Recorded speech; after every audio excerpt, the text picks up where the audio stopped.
Good evening.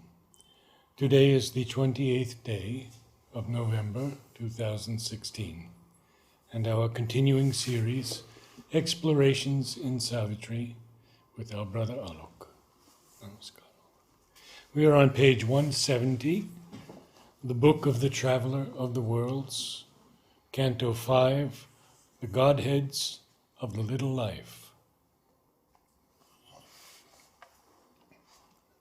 So, we had stopped with this passage, which basically our thoughts, our feelings, our senses, even the very form, this dust, this matter, everything seeks for the touch of the divine and its transmutation. And this is the biggest challenge, and this is what opens the doors to Sri Aurobindo's yoga. Unlike traditional yoga, where we discard these things as either an obstacle or a vanity of vanities or an illusion. So Sri Aurobindo confirms this aspiration for terrestrial perfection. He does not exclude it, he does not deny it, but he shows us the way towards it. This urge, and we had read those wonderful lines, each part in us desires its absolute. Our very senses blindly seek for bliss. Shapes, senses, everywhere. There is a need for that divine touch. And this is the reason why we, even when we are inwardly awake, when we become aware of the soul within and the divine presence within, our nature still offers a resistance. Actually, this resistance can be seen as a resistance. On the other hand, it's like a seeking inbuilt within it, and it says, you have it, how about us?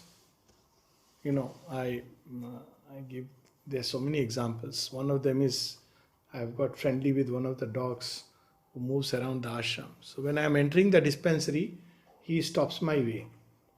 Actually, he doesn't block my way. He says, how about me? I also want to come with you. And he has a right to it. Well, why not? After all, so all these parts, like children, they cry for attention. They say, why not me? Yeah. So that's what Sri Aurobindo is trying to show us, that all these parts desire for their absolute, their perfection, their culmination, their grand possibility. And that is why in this yoga, the soul is not allowed to escape into the ineffable, abandoning this. That's why the effort is so long, the process so difficult, so exacting, so thorough, which can tax anyone. Sri Aurobindo and the mother will not allow us just to withdraw inside and have that beautiful psychic experience and stay with it. They want nature also to change. And that's why nature pulls the spirit down even into its darkened layers. So beautifully, interestingly conjured here in these lines, our error crucifies reality. It wants to see God in the body. Are you divine? Are you divine? Is the very body divine?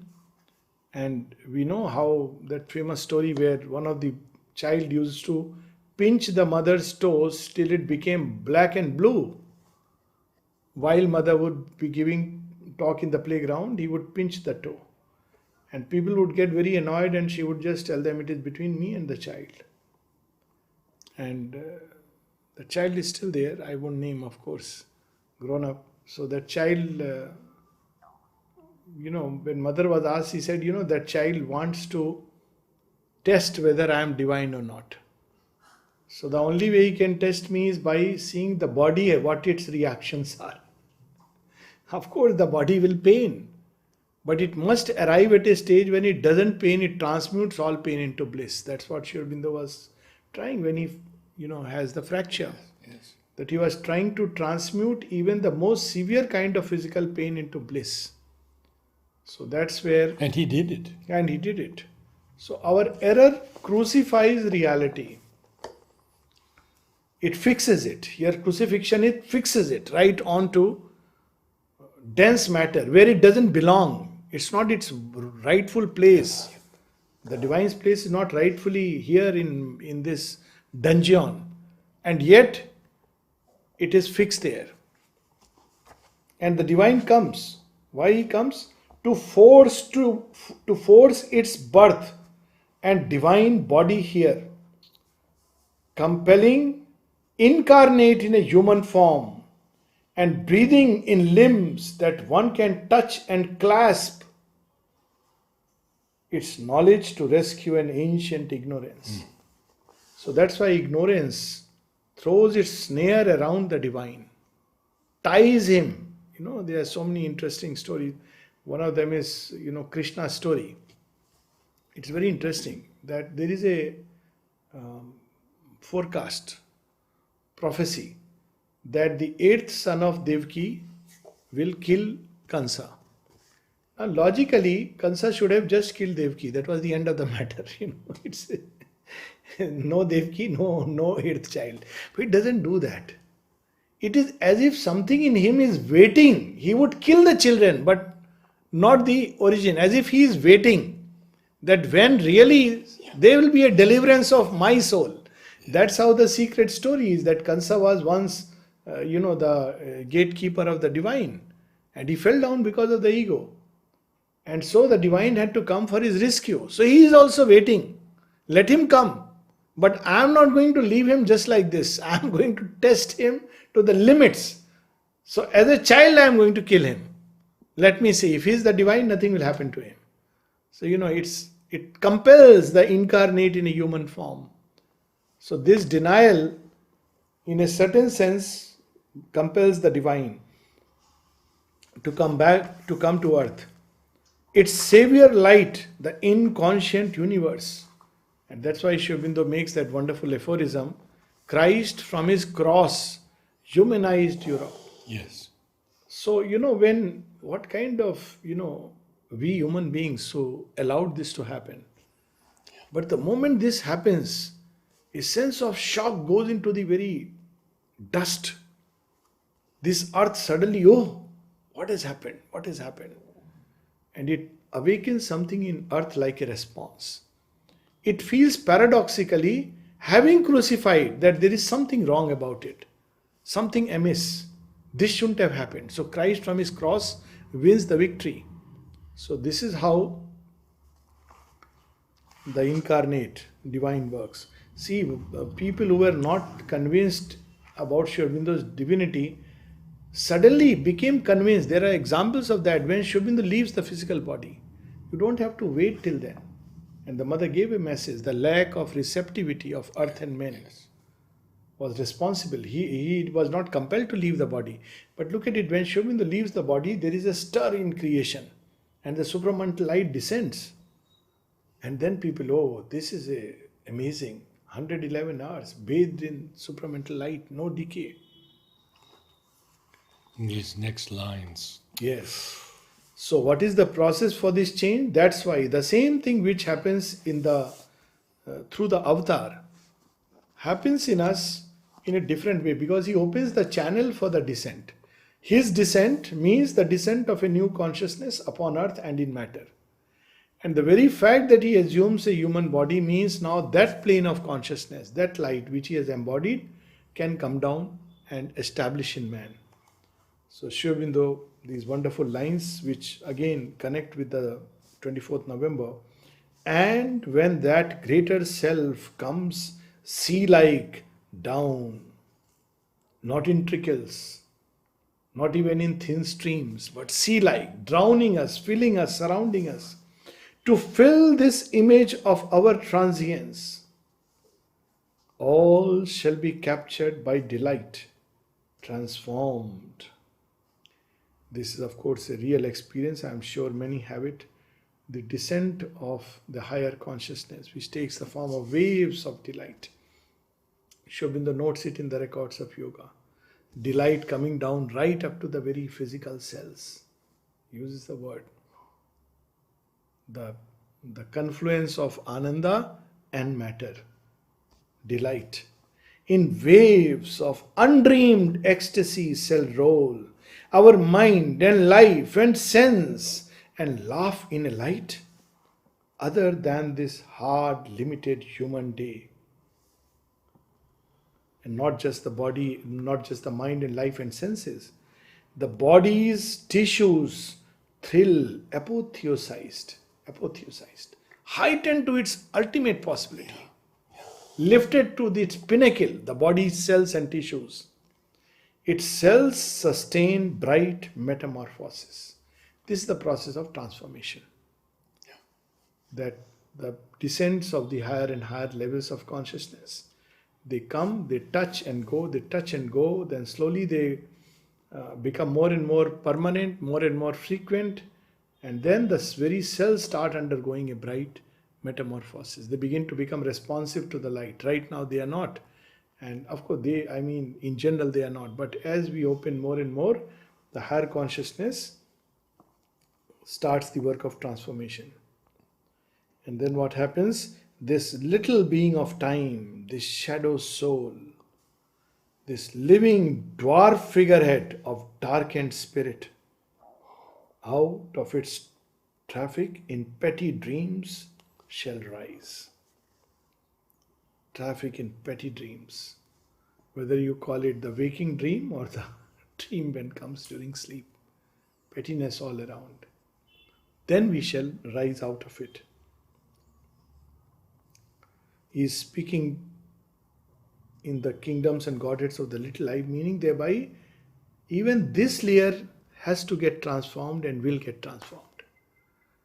It's the most difficult part. Sri Aurobindo says so many times in letters, the most crucial battle. At one place he says, my yoga hinges upon this movement where the lower vital gets transformed.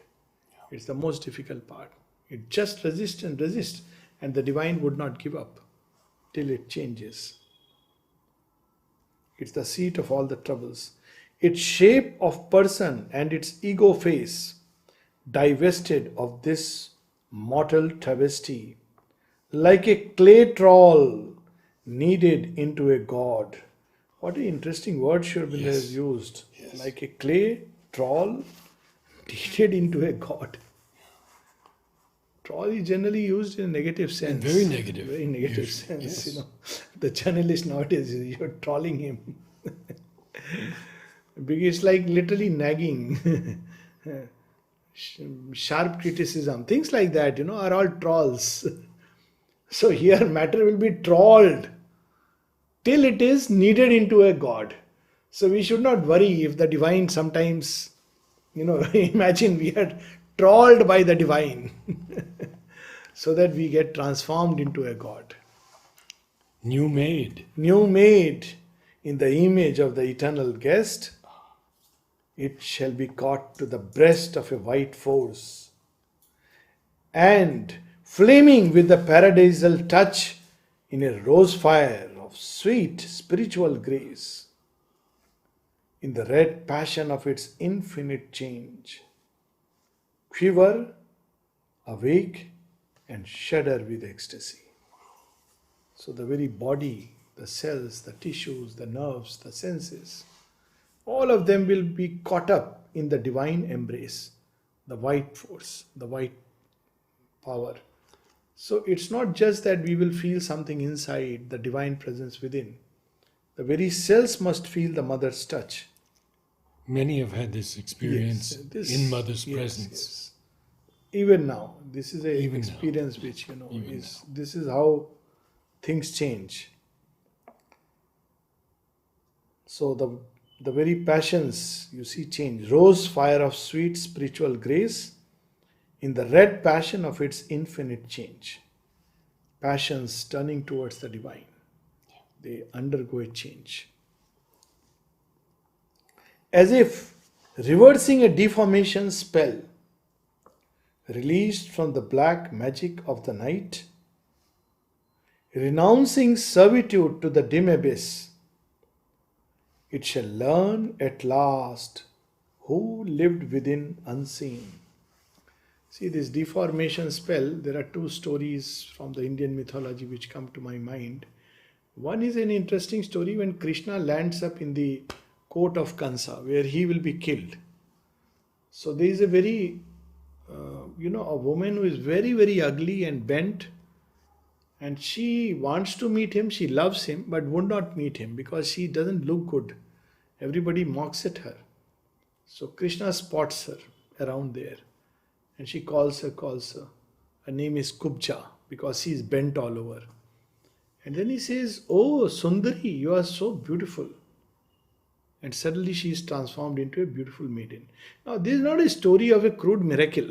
So, it's a symbolic story. Deformation spell. And the other is a story which people somehow see the other side and not see the one side and not the other. And the story in the Ramayana where Ahilya, she is a woman who is moving on the path towards the divine, and she is cursed to become a stone. So people see only this side of the story, that, very bad of the man. Of course it's very bad that he cursed her. It doesn't require any deep, profound philosophy. He was stupid in a moment of anger to have cursed her. Leave aside the symbolic part. There is no justification for it. But they miss the other side of the story, that when Rama comes, his feet touches her and she is transformed into a divine being and ascends to the heaven. So, it's again a story that there is a spell of deformation, and by the touch of the divine grace, we are transformed. And what does the divine do? He simply tells us one thing, which Mother says in Words of the Mother, Volume 2, Collected Works, Volume 2, very beautifully. She says, how nice if we can tell others, instead of looking at their defects, etc. That's implicit. Arise, O resplendent being, thou who art beautiful and free of blemishes. But instead we do the opposite movement. I'm reminded of a very interesting story of a doctor who had very good results in his practice, and someone asked this doctor, we also do the same thing, use the same medicines. How is it that your patients respond better? We don't see that you do much. So he said, I don't know, but I just believe that everybody is a mask of Sachidananda. So when I stand before a patient, I just say this, oh Sachidananda, why are you wearing this deformed mask? Why have you come dressed like a sick person?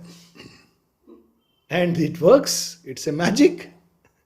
So, sometimes a good word, a kind deed, of course it cannot break the spell, but it can open us to a light which can break the spell. Simply mother's child. That itself can, give an opening which can break the spell. Otherwise, these forces keep us, telling us that we are just small, we are weak, this is a spell. It's literally like a, black mass, incantation. In Sri Aurobindo Upanishad, he reminds us, he says, what is falsehood and error? What is ignorance? He says, ignorance is to say I am weak. Ignorance is to say I am limited. And this spell comes from all around. Again, another story of Sri Ramakrishna, where a, baby lion, the mother lion dies soon after delivering the baby, and this baby lion grows up with a flock of sheep and learns to bleat and eat grass. Till one day a lion jumps upon this flock and everybody is running. And this little lion also starts running. And the big lion comes and says, why are you running? He says, for God's sake, please save me. And he bleats. He bleats because that's what it knows. He says, why are you bleating? He says, what do you mean? I am a sheep and I need to bleat. And I am full of fear from you. It's natural for a sheep. Now please, I am a child, at least, don't eat me up. So lion acquires that baby lion and takes him to a nearby clear stream and says, look inside. So he looks. And then he looks up, then looks into the stream, looks up, looks at his own image, looks at the lion. He says, I am the same. There is no difference. And then Vivekananda added his own version to the story. In the end, he says, so the big lion tells the small one, now you too feel strong and free and roar. Don't bleat. So it's a deformation spell all around. You are a sheep, you are a goat, you are a sinner, you are a fallen being. You're weak. Yeah, weak. It drummed into our very bones. So it's a deformation spell, lower vital. Oh, puny creature. But divine undoes that. So what happens after that? Renouncing servitude to the dim abyss. Here he has used the word black magic of the night. This is the magic we don't even realize. And there is a white magic which undoes it. It shall learn at last who lived within unseen. So you discover who you truly are. You are not this creature struggling and suffering. So it shall learn. And seized with marvel in the adoring heart, to the enthroned child Godhead kneel aware, trembling with beauty and delight and love. So one day this very creature who is tied up to the most lowest outpost of ignorance will turn within and discover the child God. What a wonderful word. Is the first Godhead, the psychic being in man. So it shall discover, and this whole lower nature will lean before it, pay obeisance, and undergo a transmuting change. But there is a condition before that. But first, the spirit's ascent we must achieve. So Sri Aurobindo came to bring this delight and love upon earth. Sri Aurobindo says that in one of the letters. It is our work to bring love and delight to earth. But before we can achieve it, we have seen it in our experience that truth must be established as a base. But first, high truth must set her feet on earth. So that's why the supramental. The hardness, the tapasya, the cold, the aloof. We want to rush towards delight. And every time we touch delight, we lose our head, or lose our heart, or lose our senses. So first, high truth must set its feet on earth. So that's the ascent. But first, the spirit's ascent we must achieve before the descent. Out of the chasm from which our nature rose, the soul must soar sovereign above the form and climb to summits beyond mind's half sleep. Our hearts we must inform with heavenly strength, surprise the animal with the occult God. This occult God is the psychic. Surprise the animal. Occult here, hidden. Hidden God. Hidden God who must step out. And see, that's the symbol. All these gods in Indian mythology have animals as their vahanas. At least this is how I have understood always, that why all these gods ride on animals, and some of them on strange animals. Why can't they choose something better? It's a symbol. It's a symbol of the animal nature within us being mastered by the godlike elements within us. And not the other way around. Not that the godlike element is suppressed, submerged by the animal within us. It should be the other way around. So, gods riding animals. So, surprise the animal with a hidden God. Oh, he's there.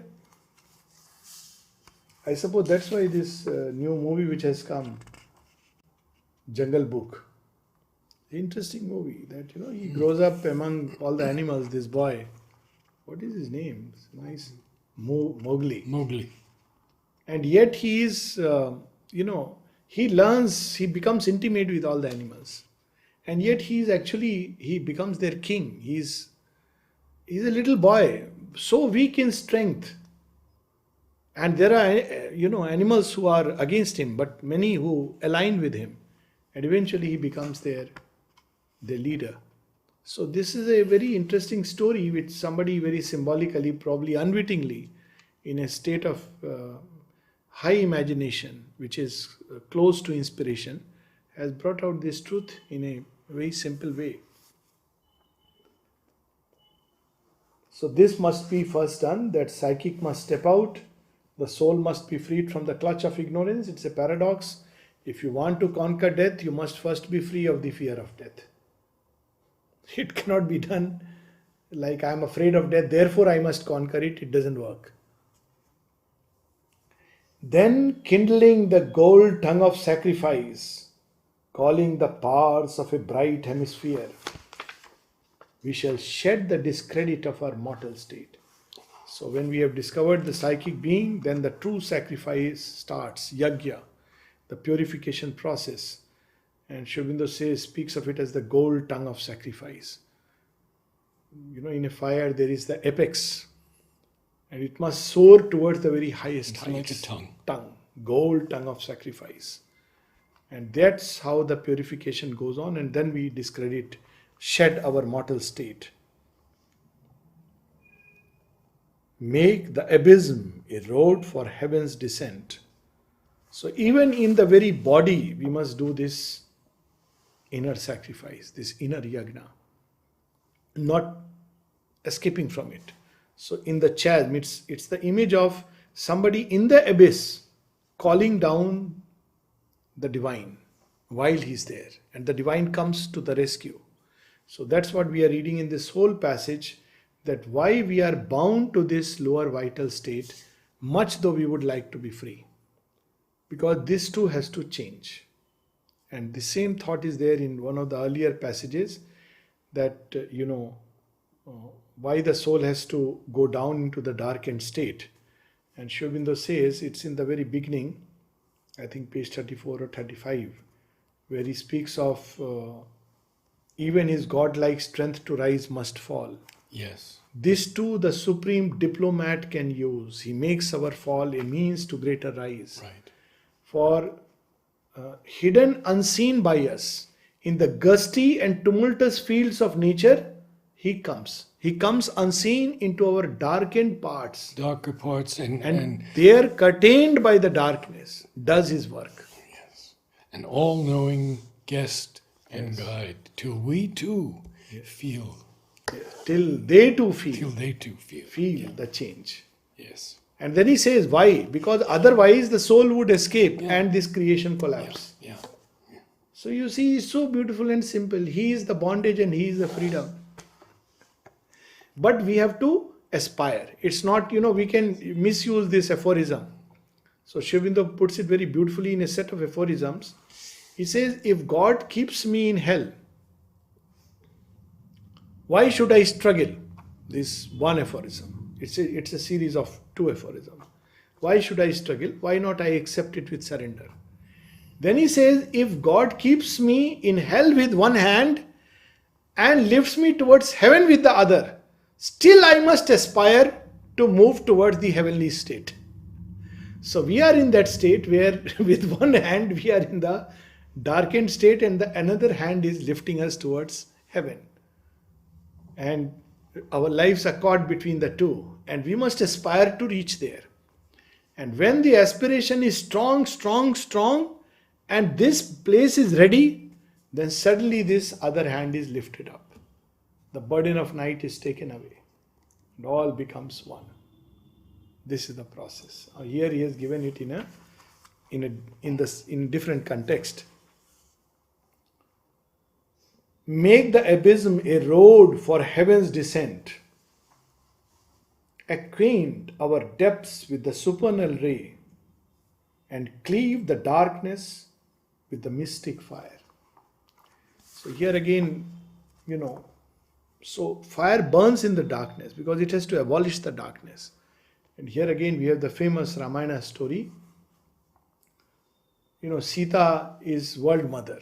She could have easily vanquished Ravana. She didn't need even Rama and Lakshmana. This is how it is explained in the Adhyatma Ramayana, which is a spiritual aspect of Ramayana. But this is the reason why she becomes weak, helpless, and goes all the way to Lanka.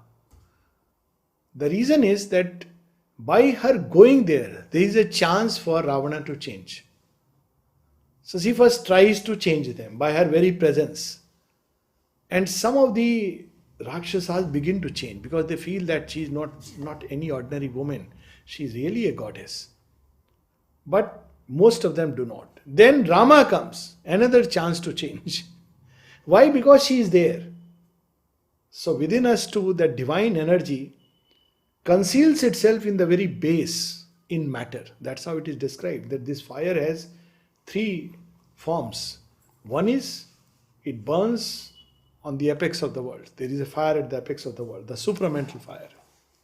Then another where it enters into the heart of creation and builds the forms, Jata Vedas.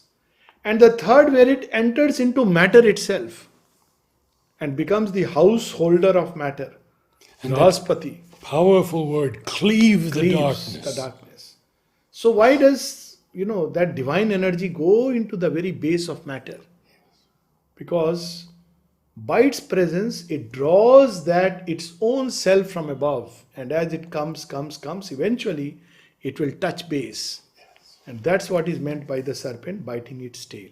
That's 24th November, we had forgotten to mention this, that there was a curtain hanging in the backdrop, yes. where there were three Chinese dragons.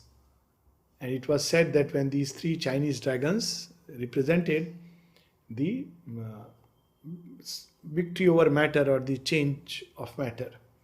And the mother gives in the same story that it is also depicted as a serpent biting its own tail. When the two ends come together. So that's why the psychic being is made to enter into clay. It's not a meaningless bondage. There is a great plan behind it, so that the greater self can come down to rescue this divine child. So we have to stay in the body and aspire for the change. And our consciousness has to be freed. We have a little break here, because after this break, Aswapati continues his journey. So we can read this much. Yes, we can read 10 it. minutes, because now this is over. Sri Aurobindo has given us the greater plan, the picture, what the lower vital world is, the forces, the energies, the beings, the godheads, its role, tools of the unknown, who use us as their tools, and yet why it is allowed in the grand scheme of things. And this too will change. There is a great hope and assurance, and it will change by the divine touch as it comes down. Whenever people complained about the lower vital difficulties, now also in the latest issue of the bulletin, there is a whole correspondence, and there is this man wanting to get freed from sexual difficulties. And he is trying hard, and he gets free and again gets into the clutches. There is long correspondence. And Sri Aurobindo says, finally it goes only when the higher consciousness comes down and occupies the very body. He makes it very clear. Only when that happens. So he would say, call for that more and more. Prepare yourself for that. And when it descends and comes, it begins to bring peace and wideness into these parts. If you do it with the mind, it doesn't work. Mental tapasya can only cap it, and when it bursts like sears, it can really lead to chaotic reactions.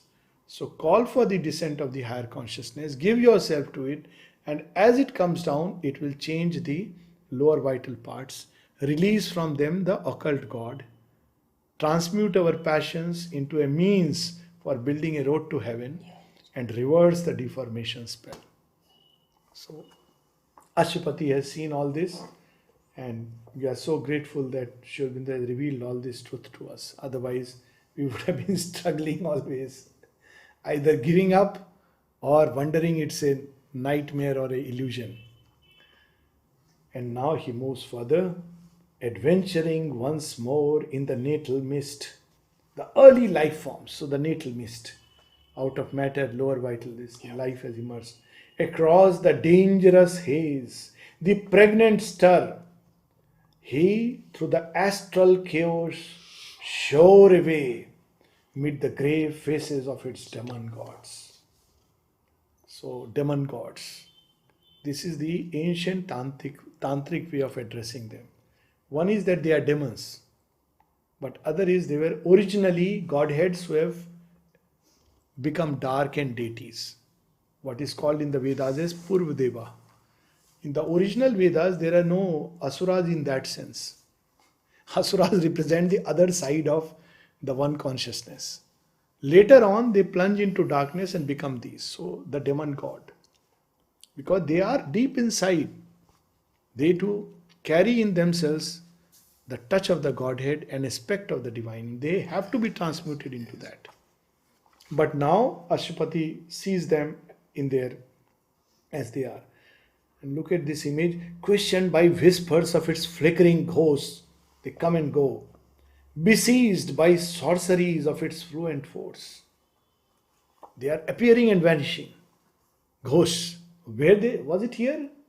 No, it's gone. Flickering ghost in that natal mist. As one who walks unguided through strange fields, tending he knows not where nor with what hope. Tending he knows not where nor with what hope, he trod a soil that failed beneath his feet and journeyed in stone strength to a fugitive end. This is such a remarkable, play of words. Normally, you journey on stone and your heart is the soft place. Here, he is trodding upon a soil which is failing beneath its feet. It's a boggy state. Any time it can suck him below. So that is it's not firm, it's not terra firma. And what is his state? Stone strength. Otherwise, your heart will fail when you are caught in this world. You have to be strong. In the lower vital, it's so important to be strong. When Sri Aurobindo was asked what we should bring in this part so that we don't succumb to its all kinds of forces, Sri Aurobindo mentioned three things: peace, wideness, and strength. He said, bring in peace, wideness, and strength in the lower vital parts. So that's what saves it. To a fugitive end. To a fugitive end, because that's the experience there. There is no road where you are going. It's like when you are going through a mist. Nothing is visible. You don't even know the next step in front. His trail behind him was a vanishing line. You can't even look back and see where I have come from, so that you can at least trace your steps. His trail behind him was a vanishing line of glimmering points in a vague immensity. A bodiless murmur travelled at his side, in the wounded gloom complaining against light. This is a very important point. The worst that can happen with the lower vital realm, when we are caught in it, hopefully none should be caught, is not about the forces of nature. They are there. But the worst is complaint against light. And the mother would repeatedly say, one place she tells Huta that mischief creators, the little mischief, these beings are full of mischief. But she says, every time you complain and every time you grudge, you bring into play the adverse forces. They are just drawn because they are formed of this. That's why we see in, all the ghosts are always complaining because of something that has happened. They are either crying or sobbing. God knows how they cry. I don't think it is always. It looks very funny when ghosts cry. Why are they crying, Baba? Now you don't have the problem. You can do things, fly in air, etc. But anyways, that's the joke part of it. They are poor fellows and they need to be freed from their state. If we ever encounter one, we should tell them, please go back to your, I am telling you, there was a real experience. When I occupied Desiree home, people told me there are a lot of ghosts here. They used to be there. So I said, don't worry, I'll, handle. So one day I had a series of 3 dreams and it started with one of them who started coming close. And all the 3 I had to call in the mother and they went away. They went away. So I said, where are these fellows coming from? So one day I then prayed. After these 3 successive experiences, I went and prayed. I said, see, first I prayed to mother. I said, mother, these beings, they really need peace. It's so sad that, they are running here and there looking for somebody, something. Please give them peace and calm. And then I told them also, see, we all have come here. We don't mean anything bad. We are a good intention people. We have nothing against you guys, but I must tell you, Divine Mother is here, so don't mess. Is one thing. Second, you have hope, so please go and pray to her. I'm sure she will release you from that state.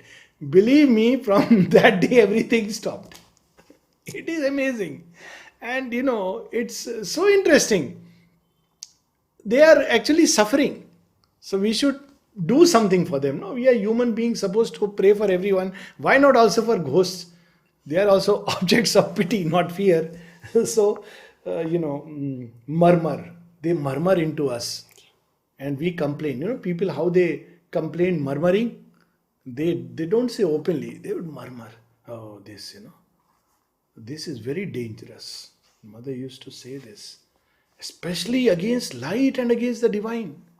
There are people who say this. I can't use those words about mother, about ashram. No. Not to be done. Our burden is big enough.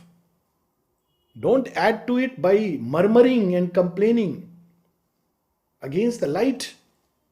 As if mother doesn't know what she is doing, what she has done. There are people who went and complained to mother. And they would complain about silly things, not about big things. Mother so-and-so misbehaved with me, please scold him. Sri Aurobindo had to write a letter. Do you think we are a tribunal of justice who are here to sort out the problems of sadhaks against each other? If we were to do that, there would be no end. They are not a tribunal of justice, and people are doing this, complaining one against another, one about another. What they must be bearing, God only knows. Obviously, sure enough, it's only delight that could sustain them. So complain against the light, but this is the state where they complain. A huge obstruction, its immobile heart. Wow. Heart, it doesn't move, doesn't respond to the light. The watching opacity multiplied as he moved. They don't give in easily. So you have to just keep pressing and keep moving.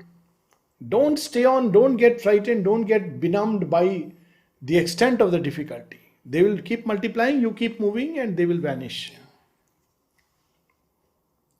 Its hostile mass of dead and staring eyes. Of course, it's very interesting. Of course, they are factual things which are dead.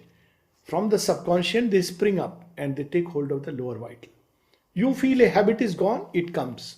You feel, I am fine, free from anger, and says, okay, fine. The ghost returns. So they are the ghosts, the real ghosts, whom we keep in our, shelter in our bodies and minds. The darkness glimmered like a dying torch. Around him an extinguished phantom glow, peopled with shadowy and misleading shapes. That is also we have been told how in the lower vital world there are very deceptive energies. They can assume all kinds of forms. The vague, inconscient, dark and measureless cave. That's why Mother says never try to fathom the inconscient. Trying to fight with it, I will also fight battle with the night. It will suck you inside because it is also infinite. Because it is the shadow of the infinite. So repeatedly, don't try to fight with darkness this way. The way to extinguish is by bringing in the light. If you can do it, do it. If you can bring the light, it will automatically vanish. But while being in darkness, you fight with darkness, it will only cover you with greater and greater darkness. So this is the take-home point. The vague, inconscient, dark and measureless cave. His only sunlight was his spirit's flame. That must remain awake and always bright and light. And that is the end of Canto 5. Yes. So we have stopped at a very nice place. And we'll continue on 12th December, hopefully.